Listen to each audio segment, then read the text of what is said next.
ভাই আপনাদের মাঝে কিছু জিনিস তুলে ধরি। কিসের জন্য জানেন? সারা দেশে যেন দেখতে পায়।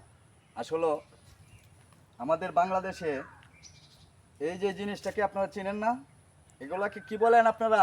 শহরে ভাষায় কি বলে? লটকম। আর আমরা আঞ্চলিক ভাষায় বলি বুবি।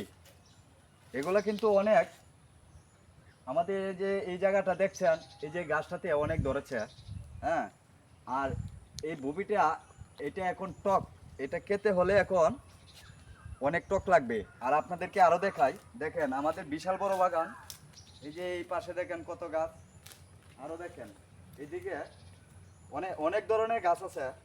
আমরা এটার বাগান, মানে যে বাগানটা মনে করেন যে অনেক, ওই যে এই পাশে দেখেন অনেকগুলাই আছে। এই বাগানে মনে করেন যে কয়েক কিলো জায়গা নিয়ে অনেক বিশাল বড় বাগান।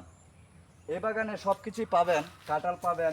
ওই যে ওই পাশে দেখেন, আপনাদেরকে দেখাচ্ছি, ওই পাশে কাঁঠাল গাছ আছে, অনেক কিছু আছে। যদি আপনারা কখনো আসেন তাহলে গরিপুর থানা শাহগঞ্জ বাজার অপর পাশেই জিজ্ঞেস করলে আপনাদেরকে সবাই বলে দিবে।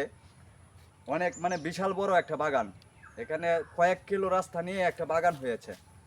এই বাগানে যদি আপনারা চান তাহলে নিতে পারবেন। আর আজকে আপনাদেরকে এখনো দেখেন, এটা বেশি বড় হয় নাই, তারপরও আপনাদেরকে দেখাচ্ছি। এই যে দেখেন, এই জিনিসটা কিন্তু আমরা সবাই শহরে খেতে পাই, দেখছেন? এই জিনিসটা আপনাদেরকে আমরা কিন্তু শহরে খাই, আমরা গ্রামে আসছি তো আপনাদেরকে দেখানোর জন্য।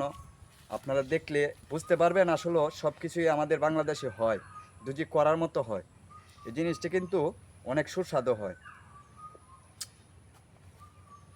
ও ভাই, অনেক টক, এখনো পাকে নাই।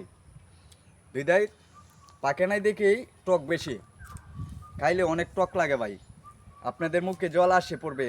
এগুলো আসলে যদি কাঁচা অবস্থায় খান তাহলে মানে এটা একটা টকের মতো এরকম একটা ভালো, যে মনে হবে আপনি এটা খাওয়ার পরে মনে হবে আরো অনেক কিছু খেয়ে পেলেন। আর পাকলে এটা এত মিষ্টি হয় যেটা আপনারা শহরেও খান। খোদা হাফেজ।